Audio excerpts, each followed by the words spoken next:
kapisanan, kasaysayan, Pilipinas.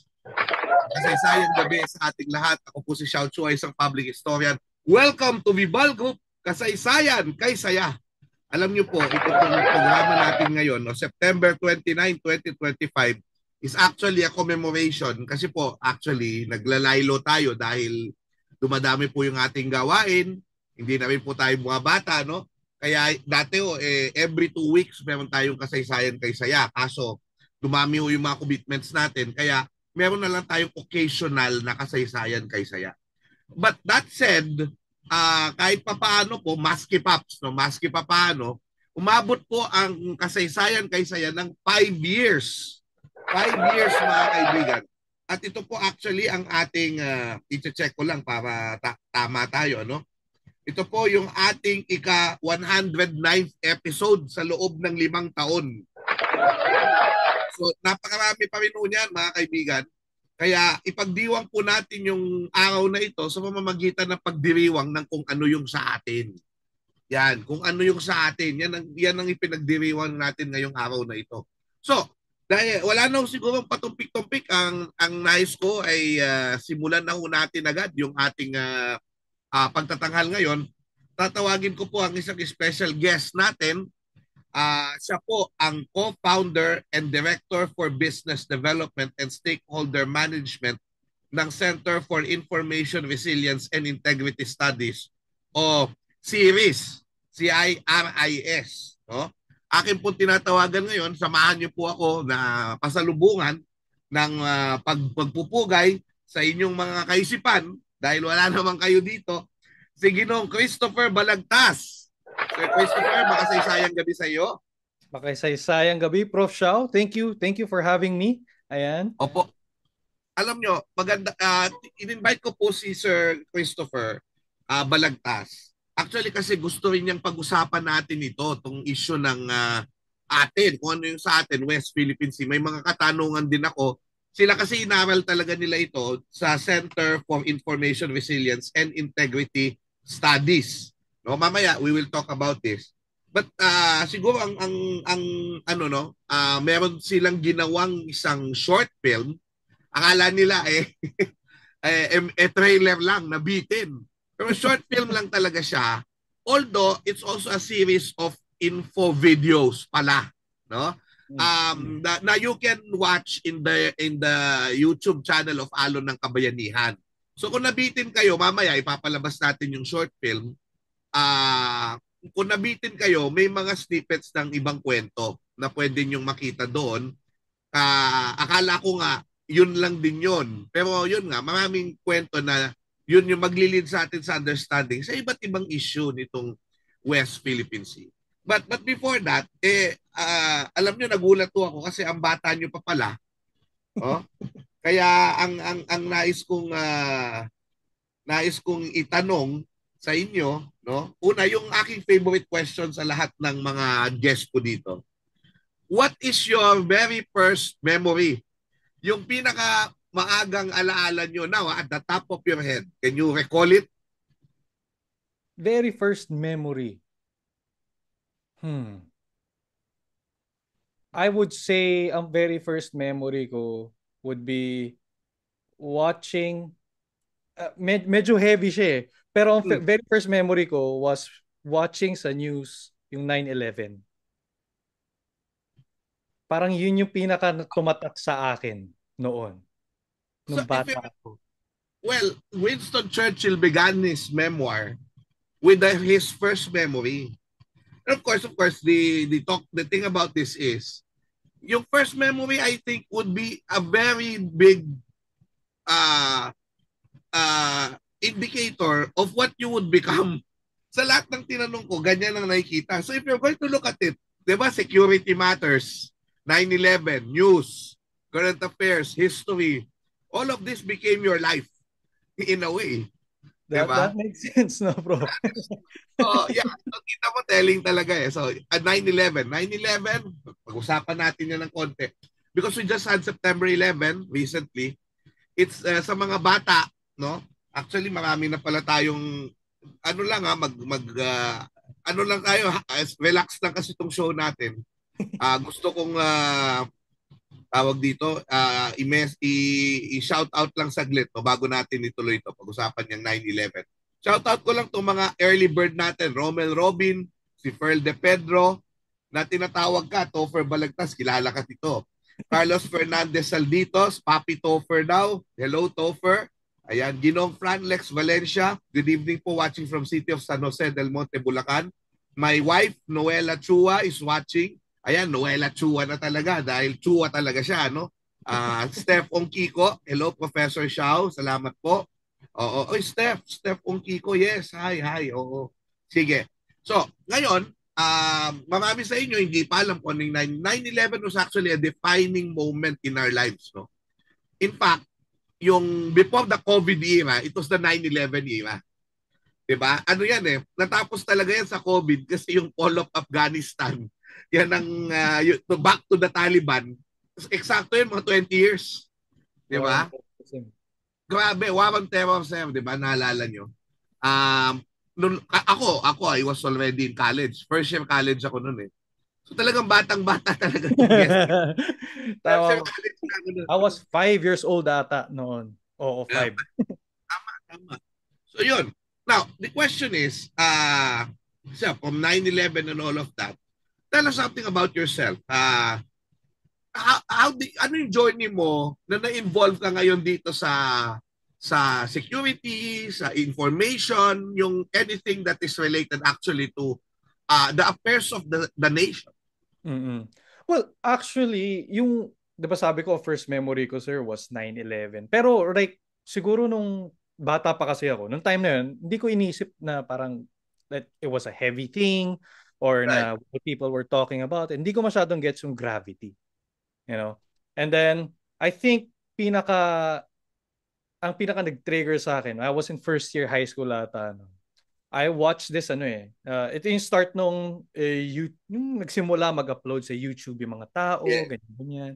And then I watched this conspiracy video on martial law and the Aquinos, yeah.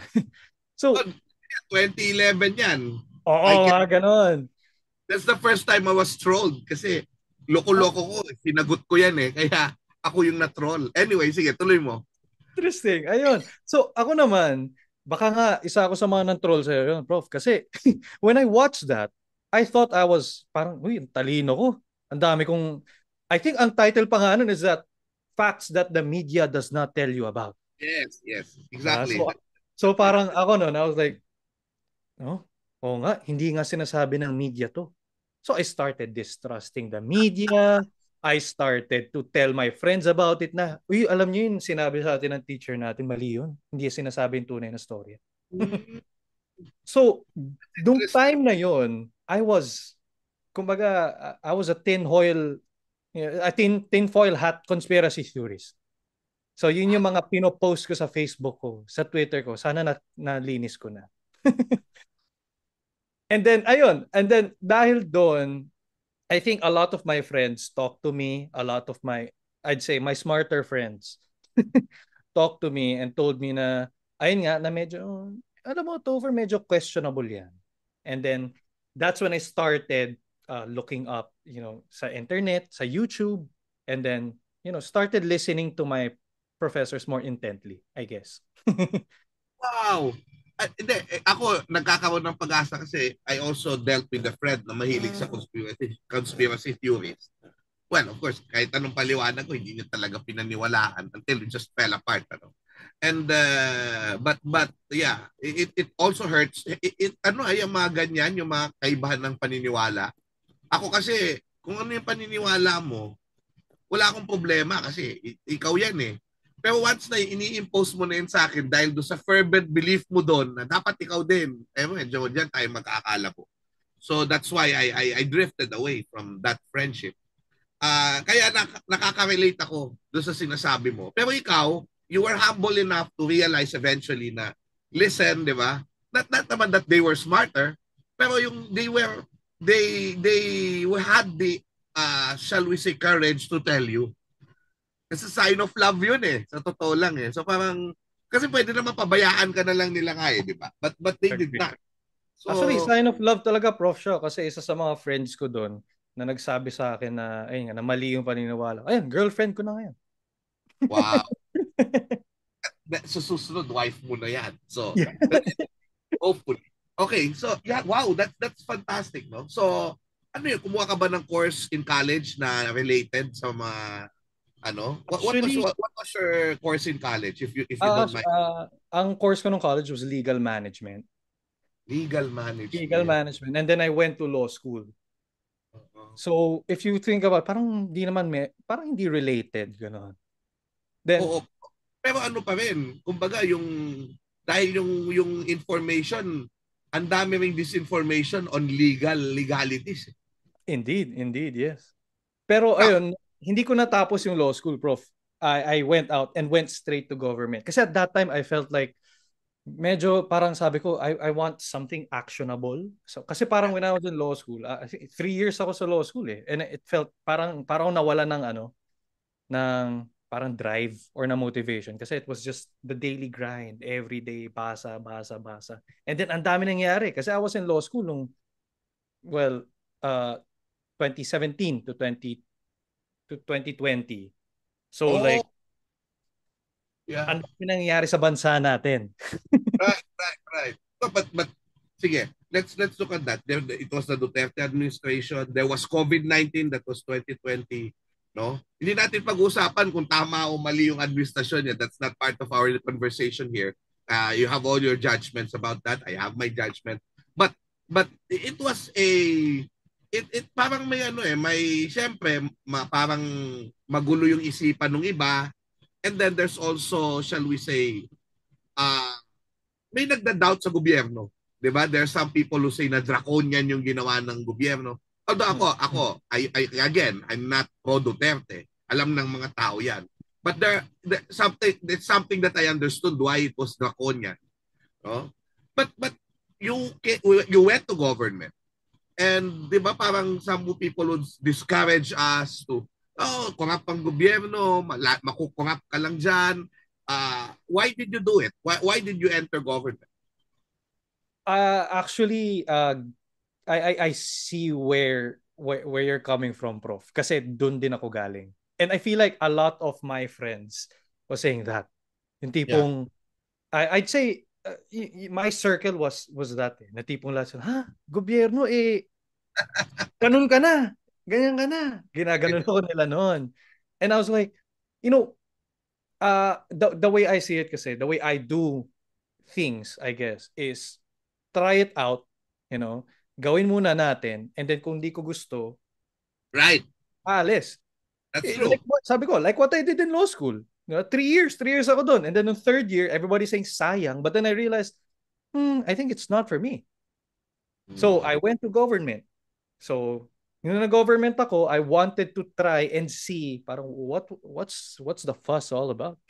Is it really that draconian? Is it really that regressive? Yeah. And yeah, in a way, I could say with my personal experience, in a way, oh. But then, na-realize ko din doon how much, parang kahit na sabihin natin pinakamaliit ka sa government, how much you could influence, how Right. much affect through your work. Sa simple kunyari, memo writing, 'di ba? Memo writing, papakita mo sa boss mo, ikaw yung magsasabi sa boss mo na tipong, hindi, ASEC o hindi, USEC, I think maganda to, ganyan. Kasi ganyan. That's already you being part of the political process. Ang sarap sa totoo lang, ang sarap ng feeling na kahit maliit yung suggestion mo, tapos pinakinggan, 'di ba, ng isang ng top management o ng isang government agency head, or kino-consult ka on the basis of your expertise. Iba yung pakiramdam eh. Kasi kahit nasabihin mo dismayado ka sa gobyerno pa rin ng Pilipinas yan eh. Gobyerno mo pa rin yan. Republika ng Pilipinas pa rin yan. I had a lot of work with the National Historical Commission of the Philippines under Duterte. So, there was a time na nagso-soul searching ako kung ako ba ay ganun na rin, di ba? But no, there's space for, kasi sa totoo lang, kaya nga yung mga gobyerno bawal magsumama sa mga partisan political activities. Para merong space ang lahat to navigate, to do something there. Hindi, ang professional na ng gobyerno ngayon sa totoo lang, marami sa gobyerno ang professional. At ito yung naintindihan ko, working now with government. I have government work with some of our cultural agencies. I have worked with the OST. Hindi lahat ng government entities ay corrupt. Hindi totoo yan. Totoo yan. Maniwala kayo. May mga kowang mahigpit. Yun lang, syempre, sa iba siguro, nababayaran sila. Ang higpit-higpit ng mga kowa eh. Tsaka talaga sinasabi la, yung pinakamalaking impact sa pinakamaliit na cost. Pag sumusobra na yung cost, sasabihan. Alam mo yun, it's really that. At ako, I mean, in what I observe with government, maraming projects na nangyayari. Di ba? It's still the government that can make things happen like that because it has the money, it has the resources. Of course, with the issue that's happening now, talaga nakakalungkot at kailangan ipaglaban yan na ma-weed out. Weed out talaga. Eh, kasi sabi nga nun ako nga, inisip ko nga sa kabilang buhay, nagsasalita si President Marcos eh. Sabi niya siguro, at least nung panahon ko, nakatayo pa rin yung mga ginawa ko. You improve the system already. Naiinggit ako sa inyo kasi wala kayong tinayo. Kinuha nyo lang yung pera. That's an improvement. Nakakaloka. Of course, I'm just imagining. But yun na nga. So now, we don't want to get too political, but if there's something that is political that we should talk about, it's really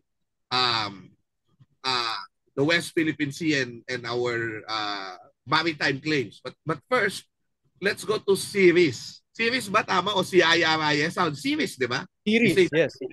Di ba? Maganda rin kasi parang TV series, di ba?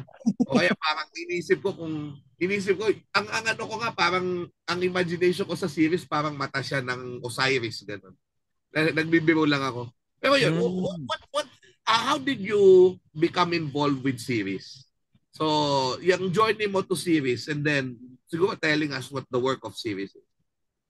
So, sa journey with series, actually maganda na minention mo kanina, no, Prof, yung it feels great, it feels good na kapag kunyari sabihan mo yung top management na tipong, sir, ito ang dapat nating gawin or ito magandang gawin, tapos papakinggan ka, ganyan. Yeah. And speaking of that, actually, ang executive director namin, also our co-founder, si Andre De Rosario, was my former assistant secretary. So, to the next level yung working together namin. So, magkakasama kaming tatlong co-founders. Ako, si Executive Director Andre De Rosario, and my other co-founder and co-director, si Eric Chua, we all worked in the government before. So, na-realize kasi namin, especially we were helping then ASEC Andre kasi he was the chair of the Information Working Group ng National Task Force on the West Philippine Sea. So, doon kami nakakuha na information, doon kami natuto, doon namin na-realize, okay, so grabe pala yung efforts din natin. So, doon namin nakita rin na tipong, okay, but there is also, parang, hindi naman danger, pero more of, we realize na, okay, so itong ginagawa natin, since nandito tayo sa government, it matters a whole lot on what the policy direction of the government is. Yes. So, we realize na, okay, so medyo nakakatakot din pala, or natakot kami na baka masayang in the future. You know, itong tinatrabaho natin, itong ginagawa natin. So, we realized, what if we go private? Para regardless of the administration, regardless of kung sino man ang secretary dyan, regardless kung sino man ang presidente, tuloy ang laban. Right. So we realized, okay, then let's set up Series 10. So sinet up namin itong Center for Information Resilience and Integrity Studies. And we wanted to focus on information.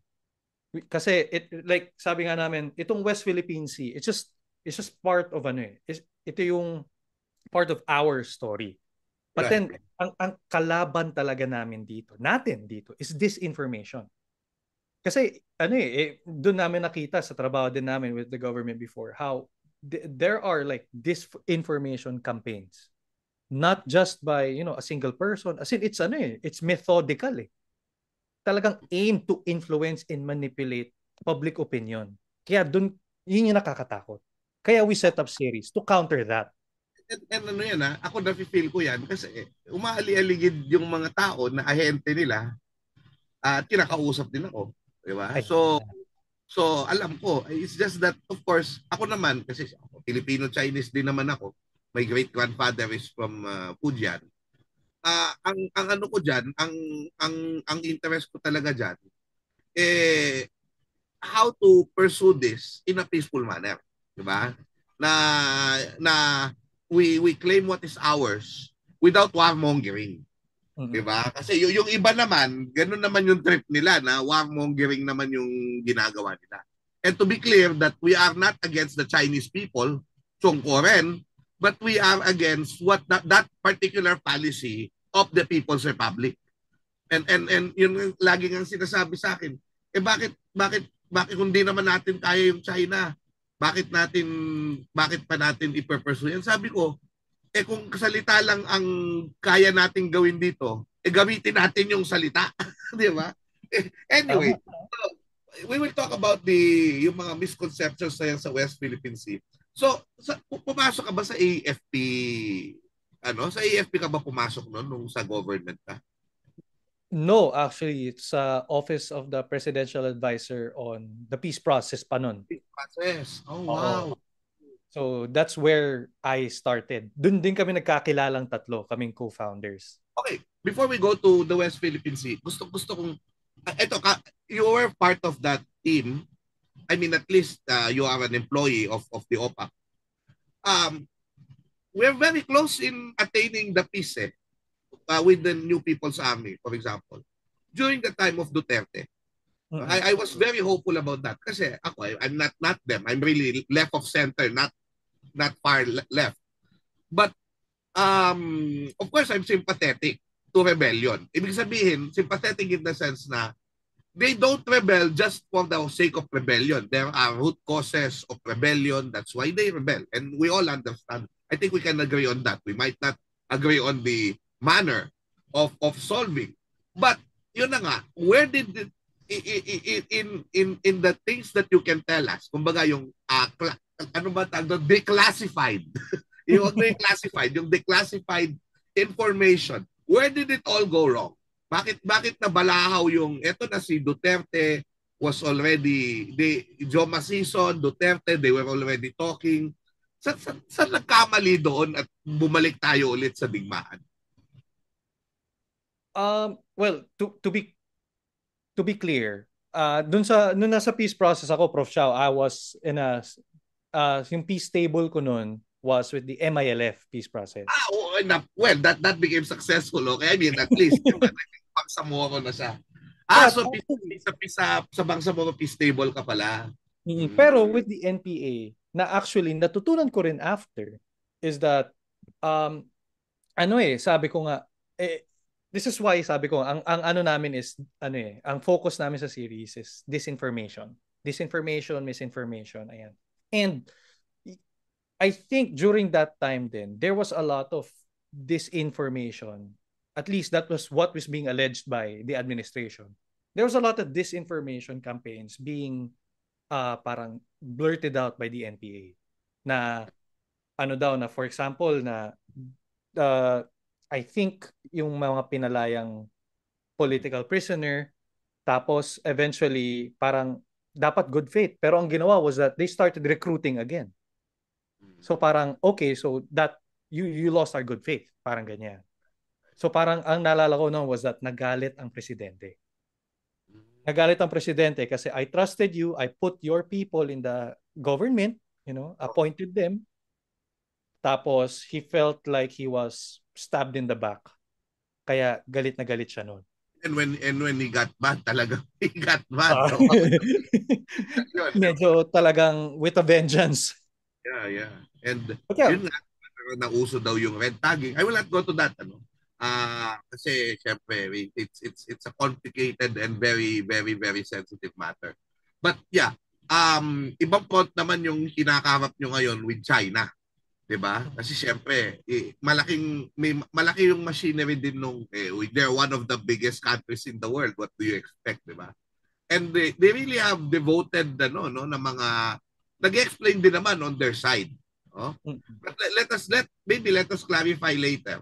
But I'll show now that this is it. No? This is the film. Okay? It's not a trailer. It's a film. Para kami din nabitin eh. Mamaya mga tatanungan din ako about the process of the film or how they do decide to make it just a short film or whatever. But I guess let's watch Alon ng Kabayanihan together. Tignan ko nga yung mga comments natin kung gaano na karami yung nanonood sa atin. No? Sana? Lagi nawawala. Ayan. Okay, no? We have Joshua Reyes, Joy Costapolitano, Stepon Kiko, respect other people's opinion but once they start post goodbye na. Yeah. Isidrian Paulo Silva Montes, magandang gabi Sir Chua. My sister Xiao Chua is watching. Hello my dear sister. Hi. Ayan. Oh, Franlex Valencia watching from San Jose. Nabanggit na to. Oh wow, thank you so much. Thank you. Oh. You know si Stepon Kiko, I think she's an influencer, no? Yes. Hi, Steph. Hi, Steph. Influencer yan. Influencer to. Kita mo. Yeah. Sige. So, let's watch Alon ng Kabayanihan together. No? It's just 3 minutes and immerse yourself to the experience. Galing to.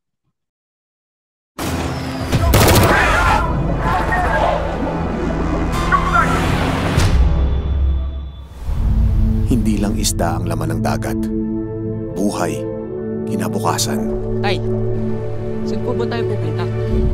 Sa Kalboro. Wala na akong ibang may pamamana sa inyo mga anak, kundi ang dagat. Anak!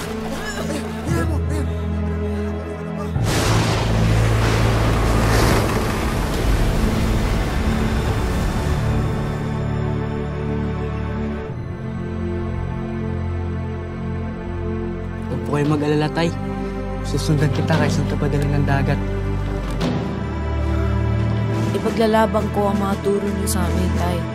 Patuloy ang pagdami ng mga barko. Filipino fishermen are being affected by the escalating tensions Oh! Please! Now! Kinukuha nila ang pinakamalalaki naming huli!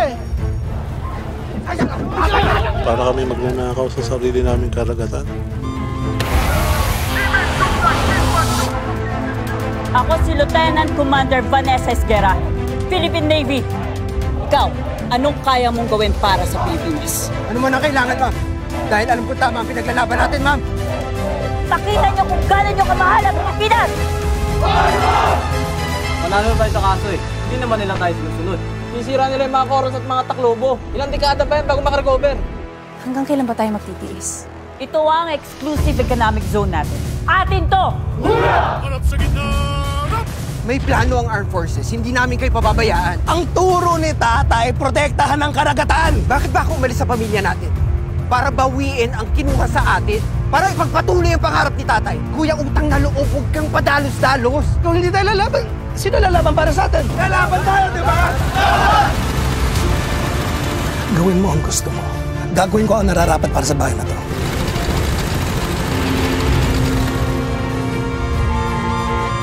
Redland vessel. This is Philippine Navy warship. You are currently within the territorial waters of the Philippines. Sama na kayo, Bara! Sama ng West Philippines yan!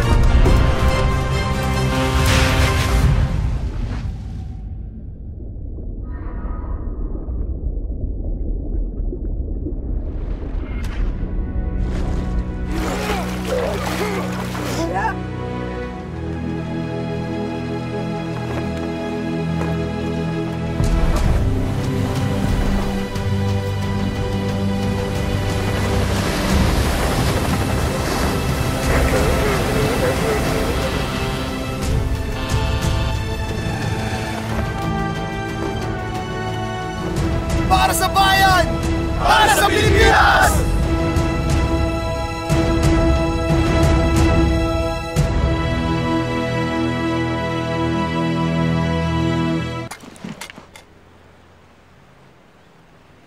Hindi ito pelikula. Totoong buhay ito. Nawawala na tayo ng karapatan sa sarili nating karagatan. Maapektuhan ng pagkain, ekonomiya, at kinabukasan natin. Ang AFP at Coast Guard lumalaban, pero kailangan nila ang suporta ng bawat Pilipino.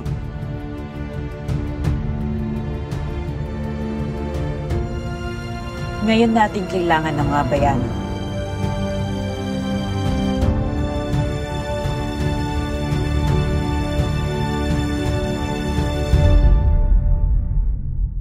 Ayun, mga kaibigan, no? Nakita natin ang alon ng kabayanihan, which is basically a very, very elaborate infomercial. Kumbaga, kung tutusin, disguised as a film. Oh. Pero yun na, maganda ayan, ayan, no? Mariam Pauline Flores, pa-shout out daw, Sir Topher. Si Alan, sabi niya. Ayan. Yan na, si Jim Matthew Ham, watching from Sydney. More power, Sir Christopher. Ayan. Ivan Carlo Calanoga, mabuhay ka Sir Shaw, Pepem, mga ano ko to. Mga kasama sa Cool Pals, na mga fans ng Cool Pals. Yan. Ayan, alam nyo, maganda kung ang series, makapag-usap din kayo ng Cool Pals. It's the top podcast in the country. And ang Cool Pals ay mga ordinaryong Pilipino na mga talagang na mga kwelang mga tao ang audience niyan. Huwag ka lang magugulat pagka napunta na sa kabastusan ng, sabi nga ni Kuya Kim, bastos pala dito, no? Ako okay lang sa akin, sinasakyan ko lang sila, pero mababait, mabubuting tao yan, yung ating mga Cool Pals na tropa. Stepong Kiko, goosebumps pa rin ako every time I watch Alon ng Kabayan. Ako din actually. No? Pero yun, so you embark on this film. How did you think about this project? Ano yung genesis ng idea na ito? I think it was nung pinag-uusapan kasi namin, lalo na, syempre kasi galing nga kaming government. So, sa government kasi, it's always about formal messaging, statements, diplomatic protests.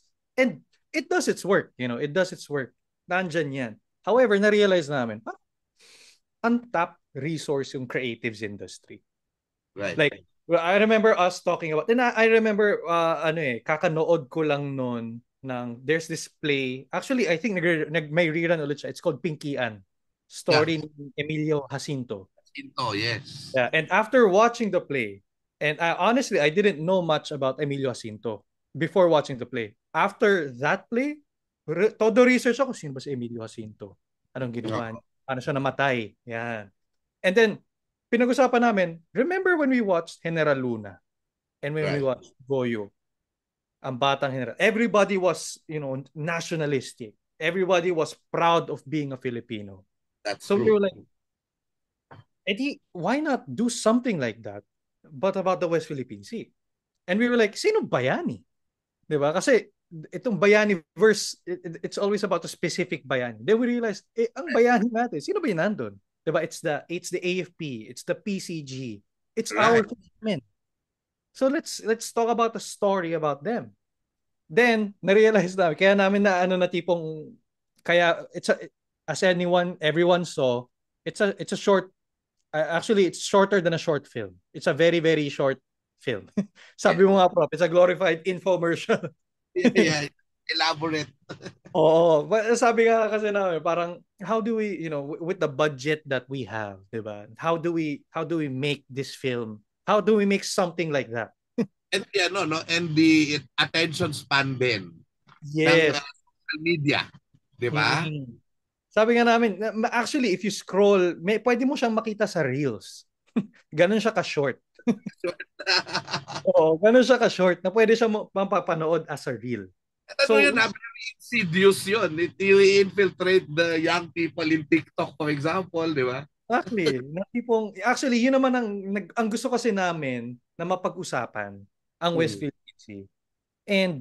And I think we were able to do it with Alon ng Kabayanihan. Kasi kahit nasabihin natin, sabi ko nga parang, if you think about yung, what they call this, there was this play din yung sa Ang Huling El Bimbo. Yeah.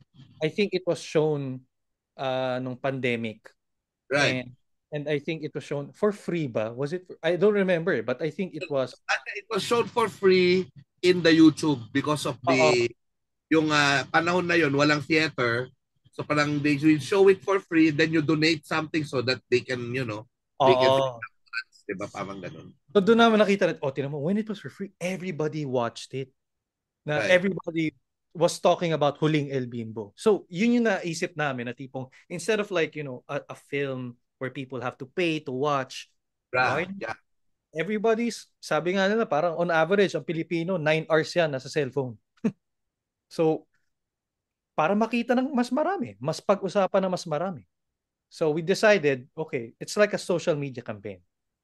May nangi-intriga sa'yo dito, Christopher. Sino daw yung kasama mo nanood ng Pigkian? Sabi ni Palabas Tayo. Tapos, sabi rin niya, over 12 million views na nga daw. Yung halo ng bayanihan, no? So, ayan. Tama ba o yung yun? Yung Bimbo, El Bimbo. Can you clarify that? Palabas Tayo. Pero, yan. So, yan ang na, okay. So, ng kabayan yan. Why? So, sabi mo nga, why, yun ang gusto ko sabihin. You have money. Why didn't you have, nandun na yung artista, nandun na yung equipment. Bakit hindi nyo pa hinabaan kahit 15 minutes lang? Ganon.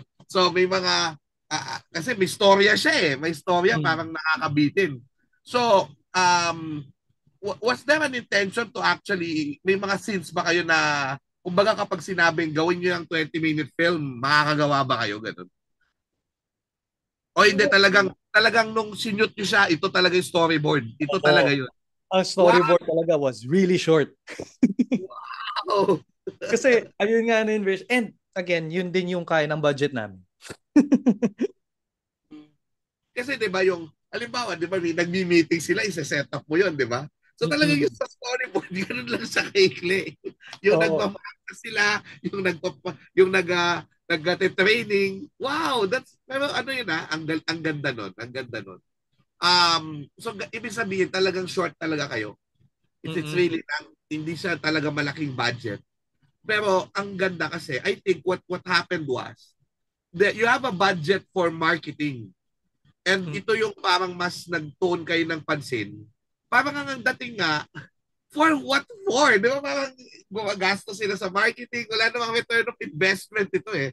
Diba? Parang, ano yung end game dito? Parang, ano yung mga parang gusto nyong, well, aside from informing the people and having parang people having more consciousness na talagang may issue talaga, hindi lang to issue ng diplomacy, ito yung issue ng sikmura, ito yung issue ng ekonomiya natin. Ano yung parang endgame nyo dito? Actually, speaking of endgame, yun na yun, prof eh. Kasi we have this belief that it is the stories that we tell which shape us. So, right.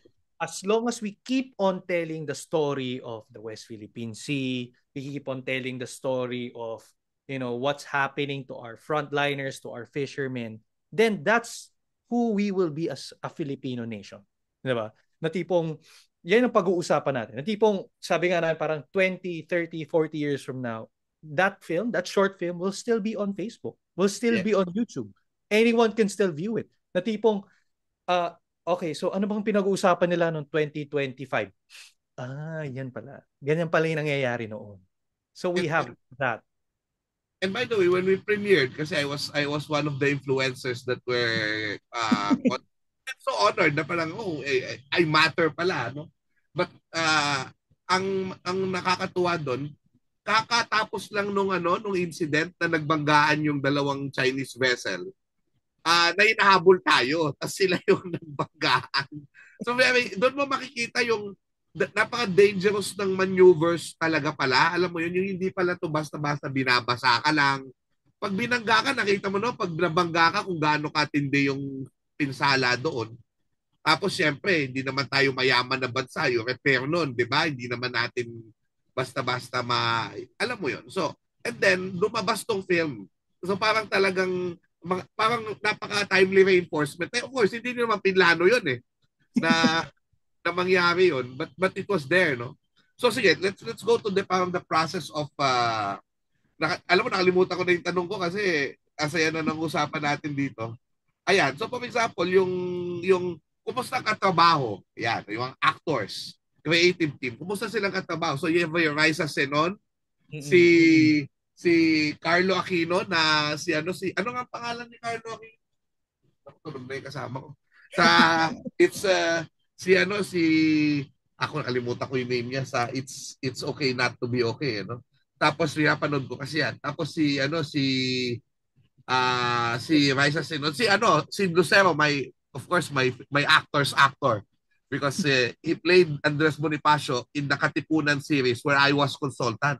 And wag sana magalit yung ibang mga actors, but for me, acting wise, he was the best Bonifacio.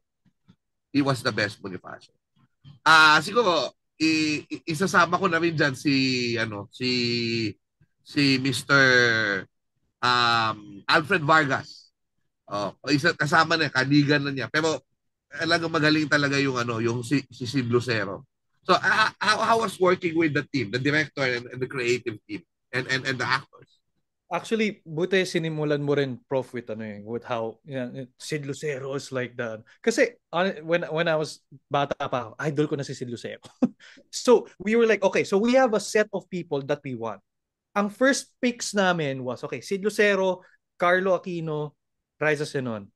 As in, lahat sila first pick. Unang tanong, we even have like meron pa kaming mga parang in case hindi sila pumaya, ganyan. But no, we were like, okay, what is this story about? West Philippine Sea. Go, game. And then when we talked to Director Kevin Mayuga, yung sa Hot and Fresh Productions, we were like, Direct, so this is what ang envision namin, it's gonna be a film about, our frontliners in the West Philippine Sea. Go! As in, no questions asked. Go, gagawin natin yan. Wow. Before talking about money, before talking about paano ba to, before talking about anong mga gagawin, no, game, sige, game. Ayun. So, yung commitment nila, not only to their craft, but to telling this story, nandun eh. And sobrang, like, tumaba talaga puso. And you saw, Prof, you were in the premiere, diba? Like, I remember, kasi yung sa actors, it was their first time seeing it during the premiere din. Oh. Oo. Kaya todo iyak si Sid Lucero noon. Oo nga, he was emotional. Ano pa naman yun? That guy loves his country very much, Very. At saka si Manong Matmat, ayun, si Manong Matmat, si Carlo Aquino. Yan. Di ba, nakuha nyo mga busy itong mga ito, di ba? Di ko ba, naglapagan kayo ng kalendaryo at and across the channels, di ba? So you have Sid, you have Raisa from 7, you have Carlo from 2. Wow, talagang magandang nangyari. Now, the question is, now we'll go to some of the, but before we go to that, I'm going to ask you about yung nagkaroon na ba kayo ng assessment sa impact? Nag-work ba itong influencer-driven publicity na ginawa ninyo? How is the, sa palagay nyo pa yung pagkukulang kung sakali na dapat pwede pa nating gawin? Siguro sa pagkukulang, ang hope namin is hopefully more influential people talk about it, no? Right. Kasi right now actually ang originally naman ang gauge namin is we want more people to talk about it. And I think we have done that. Kasi nakita mo nga kanina, Prof, we have 12 million views. And I think yung sa tiningnan namin yung insights, it's up until now, it's still being talked about. Up until now, nagko-comment pa rin yung mga tao, nagla-like at nag-share. So, even people na nadadaanan, kunyari, nadaanan lang nila yung video, pinanood nila, now they know a little bit more about the West Philippine Sea. And yun lang naman yung gusto namin. So, para sa amin, I think that's the job has for us, the job has started. Kasi actually, ang idea rin namin, kaya rin to teaser. Kasi I remember during the premiere, people were like, gawin yung series, gawin yung movie.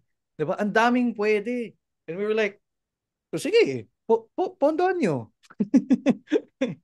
So, yun nga. Maganda rin yun. Sabi ko, baka endgame din yun na since you are now a private company, a private organization, ano na yan, kumbaga magkaroon tayong funders, 'di ba? Yeah, for a cause like that.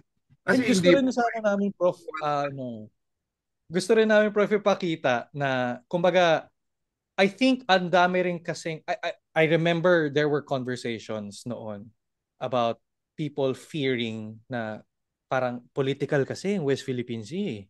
So baka baka mahirapan pondohan, mahirapan panoorin or mahirapan makakuha ng actors. Pero hindi. Ang natutunan din namin dito is that how willing everyone was. Everybody just wanted to, to join in. Everyone wanted to be part of that story.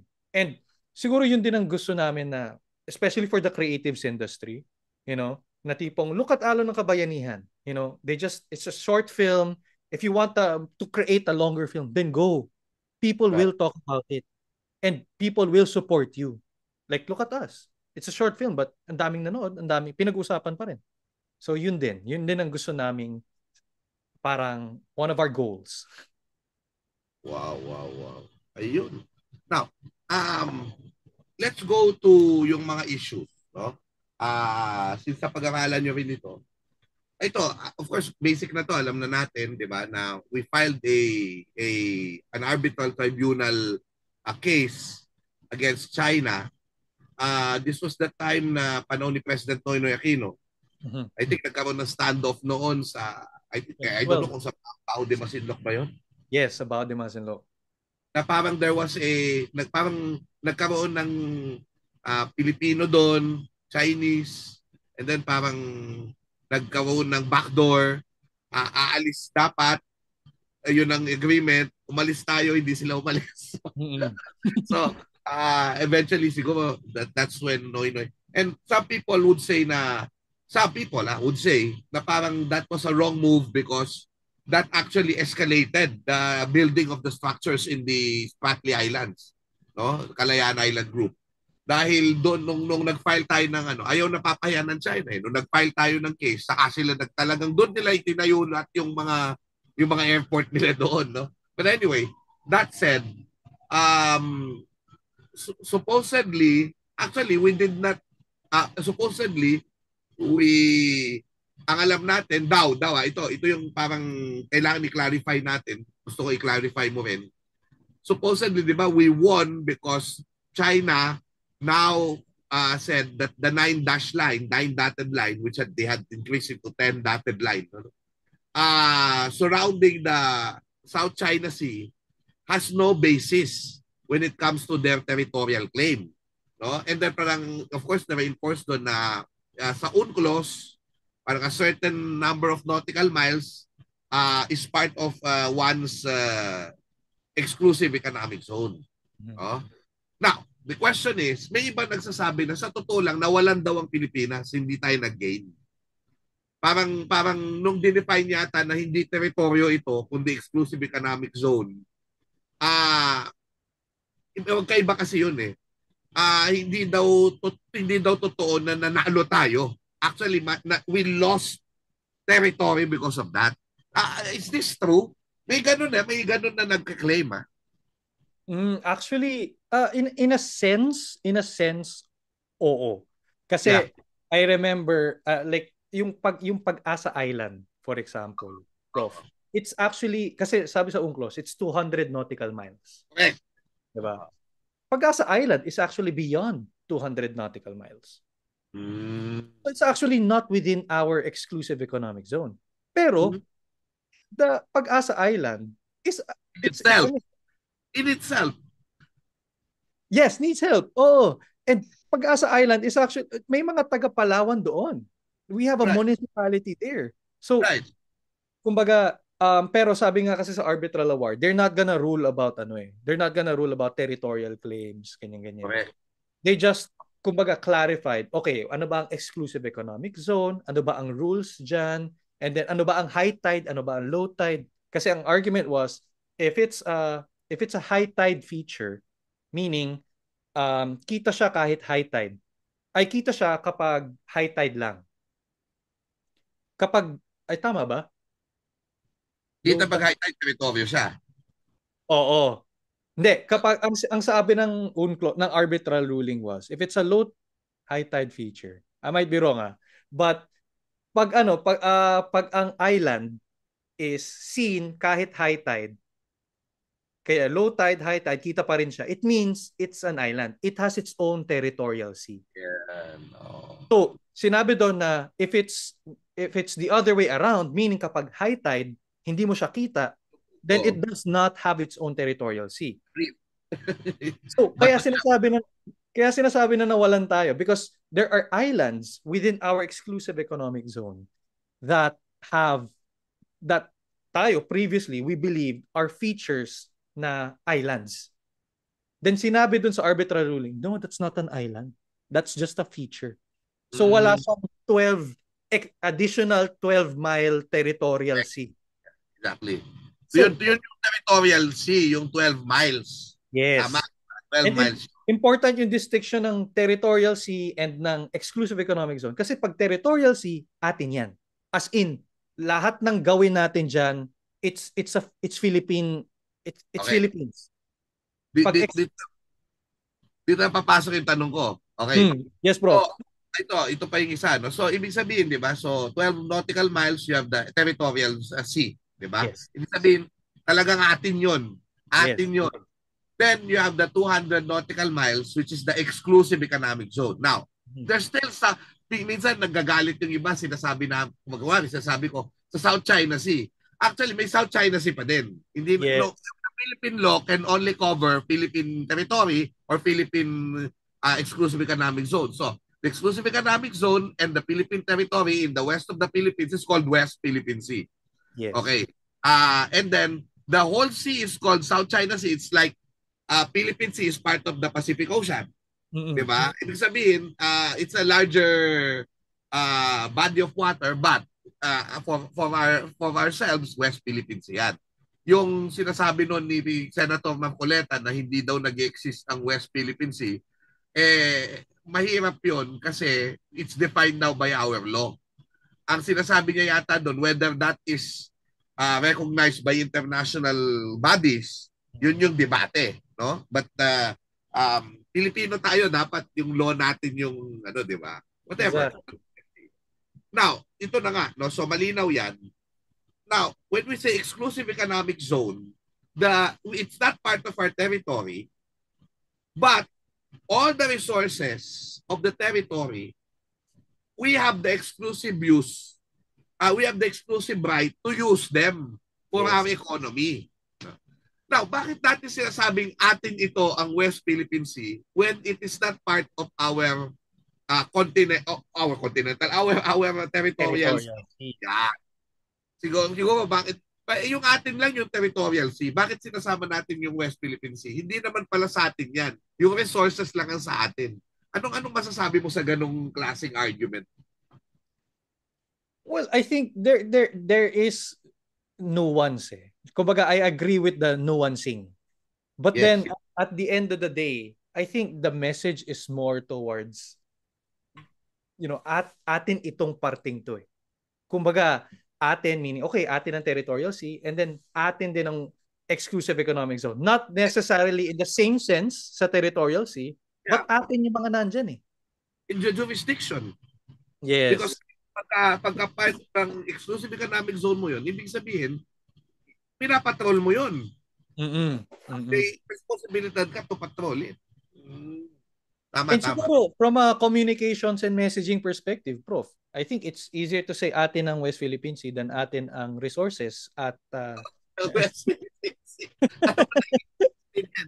Sabi ko, hindi mo naman pwedeng there's nuance there, yes, but again, una, yung mga isda ang usapan natin, yung mga bakawan, yung mga sinisira nilang mga coral reefs at mga kinukuha nilang black sand doon. Diba? We also are talking about oil somewhere there in the West Philippine Sea, diba? Na alam mo yon that we can all use for our economy. Diba? Kaya atin pa rin yun. Kaya maliwanag pinapaliwanag namin yung nuancing, pero ang message talaga, atin ang West Philippine Sea. Yan ang topic natin ngayon. Yan ang ating usapan. Ayan. Well, yun lang naman. Malinaw naman kasi yung paliwanag sa iba. Ito, para sa mga kababayan natin na hindi masyadong aware dun sa issue, at least ngayon alam natin ng kaunti. Now, alam mo, nung in-interview ako dyan ni Gretchen Ho, ang dami ko pang ako yung in-interview niya kasi for the history, yung 1734 Murillo Velarde map na makikita natin sa aking permanent gallery sa National Library of the Philippines. Ako yung nag-curator niyan. The original map is there, donated by Mel Velarde. Ang ganda nung paliwanag dyan historically. Pero nung kinausap ko si Gretchen Ho, ako yung may natutuhan sa kanya kasi ang dami pang nuances nung decision ng arbitral tribunal. But yeah, that's for some other time siguro. But anyway, ano ba yung mga ito. So siguro, ano yung takeaways mo? What were your learnings in the making of this film? No? Ano yung mga parang personal na takeaways mo while you were doing this? Feeling ko, isa sa mga pinaka-personal takeaway, nasabi ko rin to kanina, is that how willing people are. Na tipong how much people want to help and they just don't know how to contribute. And wow. na-realize ko doon is that yun siguro yung power ng short film na to. Yeah. And yun yung power ng, talking about the West Philippine Sea. Kasi, if you think about it, some people kasi thought na tipong, anong magagawa ko dyan sa West Philippine Sea? I don't even understand. Di ko nga naintindihan. Ano ba yung arbitral o UNCLOS na yan? Di ko mag-gets eh. Di ko maintindihan. But, if you're asking that, ba? Post mo, tanong mo yun. People might engage with you. Right. That's you talking about the West Philippine Sea. Na tipo kunyari, i-share mo yung alon ng kabayanihan, share mo sa mga friends mo, sa Facebook, or sa Instagram, or kung saan man. Pinanood nyo, tapos may nag-comment na medyo taliwas. Still, that's you talking about it. And sabi ko nga, ang pinanggagalingan namin, di ba, it's the stories that we tell that shape us. So as long as we keep on telling that story, as long as we keep on talking about it, then, nandyan ang storya natin. So, ayun. So, for the people who are not sure, na tipong, how can I help? Pag-usapan nyo lang. You're already helping. Napakalaki yan. At yun na yung tulong natin. Kasi, di ba, ang hirap kasi dyan, nandyan na yung Coast Guard, nandyan na yung AFP, tapos i-discourage mo pa, pahihinain mo pa yung loob nila dahil sa mga pinagsasasabi mo. Alam mo yun, yung kapangyarihan ng salita, ng suporta natin, that they know that the country is behind them kahit nang hirap, di ba? At yung mga magsasaka, yung mga mangingisda natin, di ba? Yung alam mo yung pinaka-favorite ko doon sa film na, alam mo yung kinukuha yung mga isda nila. Alam ko na yan kasi na-interview yung mga mangingisda, pero iba pag visually mo nakita. Iba yung visual na inaagaw yung maawa ka talaga eh. At hindi ka maawa lang sa mangingisda, maawa ka sa bayan natin na bakit walang respeto sa atin. Yun yung kanilang galawan, yung kanilang ilan sa kanilang pamahalaan. So yan. Sir, sandali lang titingnan ko lang kung may mga questions tayo, no?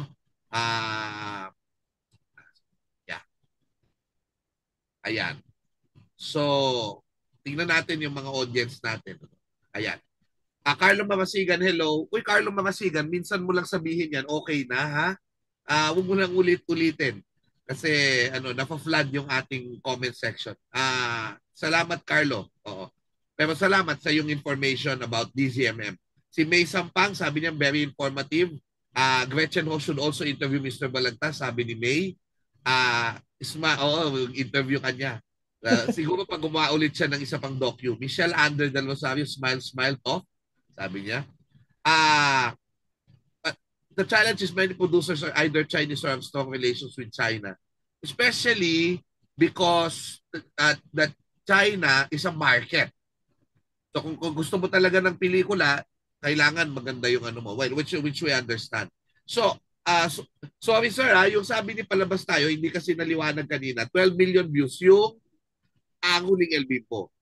Yan. Plus the illegal uploads. Tayo, nakita ko ngayon sa Alon, YouTube is 200,000. Not very bad, 200,000 yan. But paparamihin pa natin yan. Nandyan lang yan. Actually, ang ginagawa dyan ng Sir Christopher, I am informing teachers na meron tayong ganitong material para ito ipapalabas nila sa mga synchronous classes, sa mga asynchronous classes online, sa kanilang mga classes, no? Pwede nilang ipalabas 'yan. At ano na 'yan, kumbaga, madaling paraan to make a discussion, motivational activity is to watch Alon ng Kabayanihan and then talk about the effects on the fishermen, on our economy. Ang ganda po niyan. Ayan. So, ayun. Si Carlo Aquino plays Matmat. Yan, si Manong Matmat nga. Thank you. Palabas tayo. Ayan. Salamat po sa mga Steph, Kiko, thank you so much for watching. Sayang, wala kayong katanong. Ito. May Sampang, salamat po sa ganitong mga diskurso na inform tayong lahat. Thank you, Series and Professor. Hello po sa iyo, Jelvian Matados, sa inyo po. Wala ba kayong mga tanong? Oo, habang nandito pa si Sir, tatanong nyo ba, may girlfriend na pala na banggit na kanina, no? Baka may nagtatanong kung ano ang status. Sarap lang. Pero yon, no? Sige. Kung wala na kayong katanungan, maganda siguro kung, natanong ko na rin yung yung end game eh. Pero yung tanong ko siguro, before I give my last question, how do you see yourself? Kasi, di ba,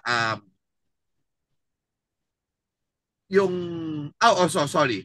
Ito question lang for disclosure, para lang at least maliwanag tayo. There's some who might suspect that you're actually funded by the Armed Forces of the Philippine Civil Defense or the Department of National Defense. What is the relationship of Series with our government? Again, wala namang masama kung may ganun, di ba? But just for full disclosure, kung meron man. Kasi parang there was dun sa ating showing, may mga parang retired generals yata na dumating or what, no? Ano ang relationship natin with the AFP or the DND? Actually, to that, Prof, to those saying na we are funded by the AFP or the DND, AFP, DND, please. Ganda naman yung film, di ba, sirs? Pero, what is our relationship with them? Well, kasi nga, we did work with the government before. So, we do have contacts in the AFP, the PCG, the DND. So, what we did was, in the creation of the film, because we wanted it to be accurate. Accurate. And also dahil ang pinanggagalingan din namin, sabi nga namin, if you look at kunyari, ako kasi ang kinalakihan ko early 2000s, War on Terror. So, yes. War on Terror, tapos there were a lot of films about the US military, about, di ba, the Black Hawk Down, yan. So, during that time, sabi ko, what I felt was, gusto ko maging Amerikano. So, parang sabi ko, asan yung ganun natin? Sana may ganun tayo. So, we presented it to the AFP and we wanted it to be accurate. Kasi I think yun din yung value ng yung mga American films na yun because they yes, they have creative liberties, but for the most part, it is pretty much accurate. So, gusto namin ganun. You can suspend your belief. Merong certain level of believability. Yan lang naman. So, tipong tuwang-tuwa kami kasi when we presented this to the AFP and the PCG, they were so, sige sir, yes, of course. And sobrang, especially shout out to the Philippine Navy and the Philippine Coast Guard. There's this scene, the Armada scene, that's not CGI. I was also asking that, yung mga helicopter ba doon? That was our ships. That's our armed forces. Kasi ang kinakaba namin, wala kaming pondo doon. Mahal 'yon. Doon nga namin nalaman, ang mahal pala yung tipong kunyari pupunta ang barko from this point to this point. Ang mahal na noon. Like gasolina pa lang, ang mahal na. And then yung operation, yung maintenance, like kahit sabihin natin, it's just a short mission, it's for filming, napakamahal nun. So, thank you, kudos to the AFP. Yun. And CG, na hindi nyo na po kami siningil doon. Malaking tulong yun kasi baka alam niyo ba minsan sasabihin yung ibang government facilities, sasabihin na libreng gamit, pero yung mga overtime ng mga empleyado nilang lahat, gagastusan mo pa din. Alam mo yun, parang, mga unseen charges. Ayan. Na ngayon, kayo, Prof, walang unseen charge. Pibuhin mo, so ibig sabihin sila rin ang nagpakain ng mga sundalo nila, di ba? Parang gano'n. Oo. Ay, malaking tulong po yan. Salamat po sa ating Armed Forces of the Philippines. Maraming salamat for helping the creatives. Kasi alam mo, paminsan-minsan may pakita man lang natin yung kapangyarihan ng creative industry. Tama kayo doon, ng creative industry natin. Alright. Sige, so kung wala nang tanong, I'll look back again in our chat kung mayroong pang katanungan. Sino ba to? Okay. October 4, hindi ako free. Sino ba? Baka meron sa mga nag-chat. Wala namang nag-chat. Okay. So, I'll just look at the... Kasi ayaw natin na may naiiwang comment kasi lahat kasama. Ayan. So, ayan. I enjoyed your discussion so much. Dami daw niya natutuhan. What's next for... Ayan. Ang ganda. Sabi ni Steph Kiko, what's next for series? After Alon ng Kabayanihan. Wow, perfect question, Steph, to end the conversation before my last question. Sige. Actually, what's next for series? Well, sabi ka nga kanina, hopefully we could get more support and funding for more creative projects.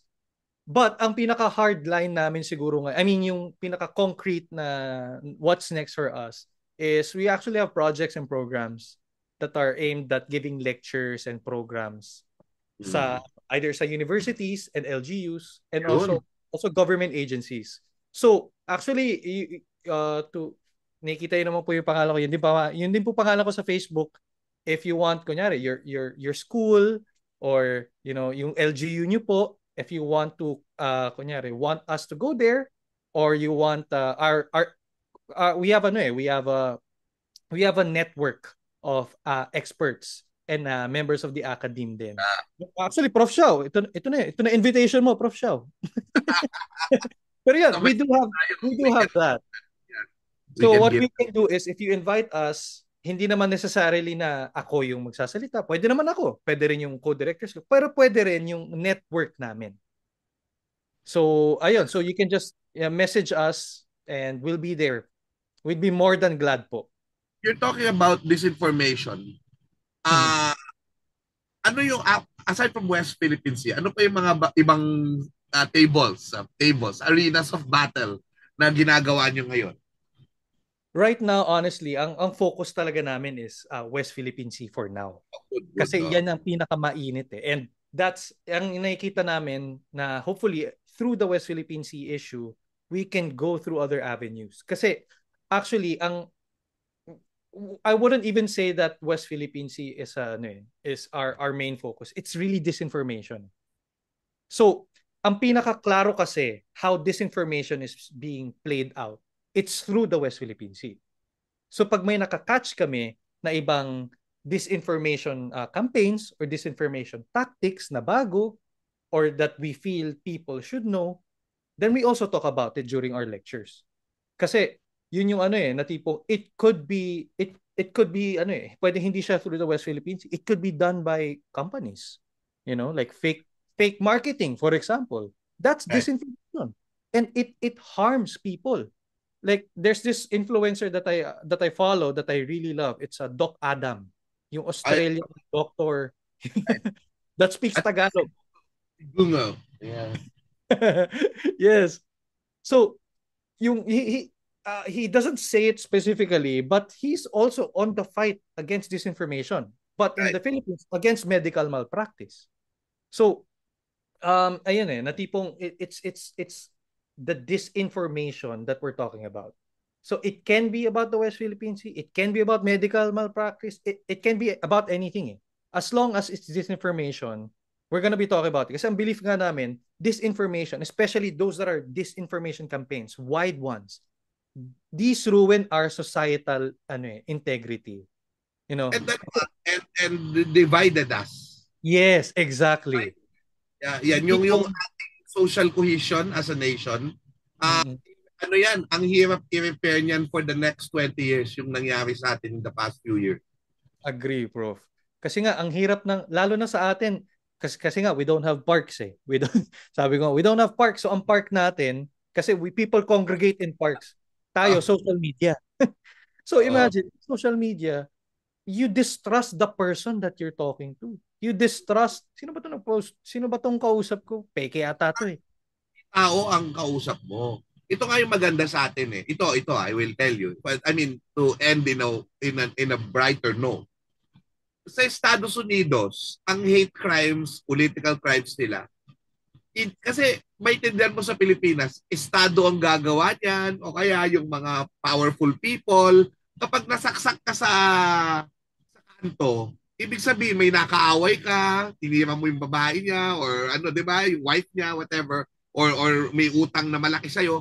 Pero hindi sila papatay for politicians. Ibig sabihin, walang normal, ordinary people unless bayad, paid, bet, ano talaga. Walang gagawa nun. Sa US, ang hate crimes nila ginagawa ng ordinaryong tao, DIY. Alam mo yun? Kaya nga, naluluma talaga yung conspiracy theories kasi lumalabas lahat ng mga medyo, alam mo yun, yung medyo very passionate about their beliefs, talaga pumapatay sila. Na sa totoo lang sa atin, kahit na mainit tayo sa FB, hindi pa nangyayari yan. Kasi sana hindi mangyari at pipigilan dapat nating mangyari dahil tulad sa mga campaign na ito. Because for us, kahit BBM ka, DDS ka, yellow, kakampi, whatever, pag nagharap-harap na kayo, hindi kayo mag-aaway about politics. Ibig sabihin, pwede kayo mag-usap, kapwa, magalang pa rin kayo sa isa't isa. Hindi, pag face-to-face na, yun kasi concept of kapwa eh. Pagka people to people, may respeto. Diba? May respeto. I think in general, ganun pa rin tayo. So, kaya nga, ayaw natin na mag-fall like the United States now into disunity ang mga tao. Kahit mag-away tayo sa religion, sa politics, magdebate tayo, walang problema. Basta tayo, mga Pilipino. Diba? At protektahan natin yung atin. Sir, ang huling question ko po sa inyo, nawala tuloy ito. But anyway, ito. Yeah. Next. Hello, Nestle de la Merced pala. Salamat sa pag-link po sa akin kay Sir Christopher Topher. What would you like to leave with alon ng kabayanihan to our audiences? Ano yung iiwan mo sa kanila? Feeling ko, para sa akin, Prof, ang pinaka gusto kong maiwan sa audience is that ang West Philippine Sea is our story to tell. Paulit-ulit ako dito eh.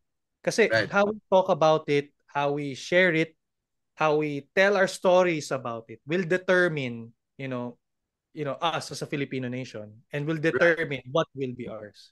So sa madaling salita, madali lang sumama sa laban para sa storya natin. Pag-usapan natin to kasi atin to eh. Right. Salamat po. Sir, post ka lang dyan, magpipicture lang tayo kasi baka mauna ka na dito sa ating Zoom. Pero you can stay if you want, no, for the ending spills natin. 1, 2, 3. Yan. It's a great honor and pleasure to be with you. To someone who loves his country and in many ways advocating for better information for our people. Kayo kahit hindi kayo ay as part of series, me as a teacher, I think we're bound by that kind of we all of us will differ in many ways sa ating mga opinions, pero yung lahat for proper information especially kailangan ng bayan yun. Kasi sabi nga ni Ernie Baron, kung walang knowledge, walang power. Thank you, Sir Topher. Mabuhay ka. God bless you. The honor is mine. Mabuhay po tayong lahat. Salamat po. So, yun po si Sir Topher, balagtas ng series. At sana po ay naibigan nyo yung aming pagtatanghal ngayong araw na ito, ngayong gabing ito. 5th anniversary. 5 years na po ang Kasaysayan kay Saya. Special na special po talaga. At nakapanood pa tayo ng pelikula ng series, ng Alon ng Kabayanihan. Puntahan niyo po yung Alon ng Kabayanihan sa kanilang YouTube page. Marami pang ibang videos doon kung na-interest ho kayo. Marami pang mga appearance doon si Manong Matmat, si Sid, saka si Raisa. No? Gayon din, meron pong Alon ng Kabayanihan Facebook page. Meron din series Facebook page, no? Tingnan po natin yan sa Facebook. Kaya i-share natin, ikalata natin, pag-usapan natin, gumawa kayo ng sarili yung forum. Maganda, inform po yung series para alam din nila, no? Pwede rin sila ang imbitahan ninyo. But this is a call for a national conversation. Tuloy po natin ang pag-uusap tungkol sa what is at stake when we talk about the West Philippines. Kaya nga ako nag-suot na rin ako ng Di Pa CCL t-shirt mula sa filibustero.com. Mga mangingisda po natin ang depicted dyan. Tapos hindi pa CCL lang nasa likuran. So, again, thank you so much. And I'll see you again, hindi ko alam kung kailan, sa next edition natin ng Kasaysayan kay Saya. No? Muli, ako po si Xiao Chua na lagi nagsasabi, ang kasaysayan ay hindi basta-basta kwento. Meron po tayong metodo, magtanong, mag-imbestiga, at magkumpara. Alright? Sige, Kasaysayan kay Saya. Bye-bye.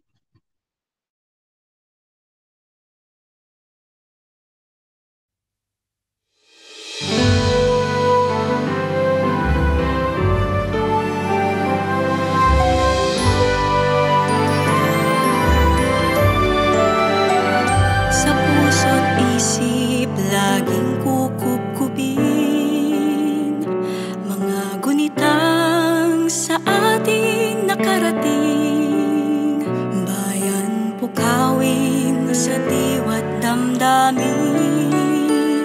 Pangarap ng kahapoy ating tuparin. Marami pang bagay ang dapat